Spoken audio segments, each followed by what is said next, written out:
when we find ourselves suffering and struggling, we often make decisions out of that brokenness that make us even more broken. I think that I really took church and made it God. And so whenever I saw something happen in church that didn't look like God, I was disappointed, not just with the people, but with God as well. And so my relationship with the church became complicated because though there were these powerful moments, there was also hypocrisy. There were also people who were making mistakes. And I thought that that meant that God wasn't good the way they were saying that he was good, that he couldn't transform your life the way that everyone says he could. And then I think as I've grown older and really evolved in my knowledge of life in salvation is a process. You know, it's not like you just get saved and then all of a sudden you have no more issues, you have no more struggles. It's a process. And so sometimes we can be so consumed with critiquing other people's process that we become stagnant. And in that moment when we're stagnant, it gives us a sideline view of watching where everyone else is messing up. But I really think that had I stopped looking at other people's lives and focused on my own, that I probably would have discovered my own brokenness much sooner. But you want to believe something is real. And so I decided to share my testimony, not just the good things, but the difficult things, the divorce, the teen pregnancy, because I didn't want someone in the pews to think that you made it to the stage without any struggle. And so we all have our own journey to walk out. It may not be a stage like mine is. It may be an office. It may be a medical practice. It may be a lawyer's office. I don't know what the destiny God has for your life is, but I just want to plead and just ask you to stop making God the same level of the people who disappointed you and dare to believe that he is bigger and greater than what your mom did, than what your dad did, than what your ex-husband did. He has nothing to do with that. He's greater than that. And if you would trust his plan, he can do a better job with your life than you ever could. Absolutely. I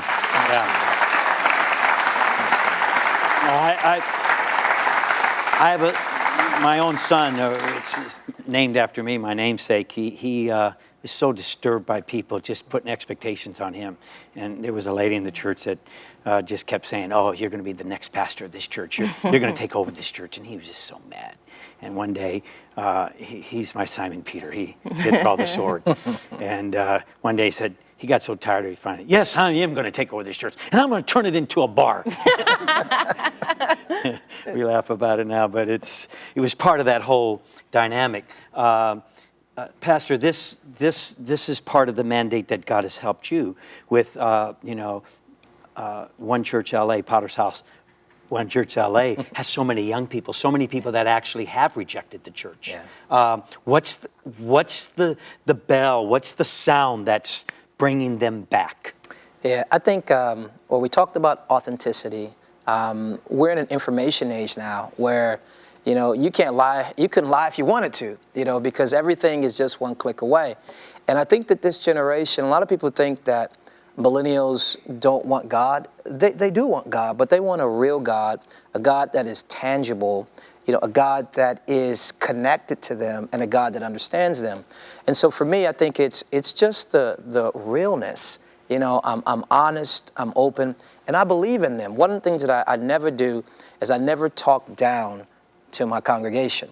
When I look at Jesus and how he relates to us and how he deals with us, he's never talking you down. He's always talking you up. Wow. I'm thinking about the woman caught in the act of adultery and the Pharisees at the time, they were talking her down. And, she's on the ground. They want to stone her.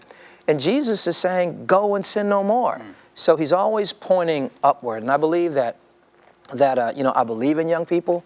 I look at my own life and I see where I've come from and what God can do in my life.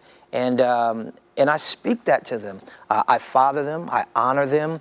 I don't say, because you're young. A lot of times, what I think God wants to do in these last days is, and it's according to Malachi 4, I really believe that he wants to turn the hearts of the fathers to the children and the hearts of the children to the father, where there is mutual respect. The gray hairs respect the strong legs, of the youth, and the strong legs of the youth respect the wisdom of the old.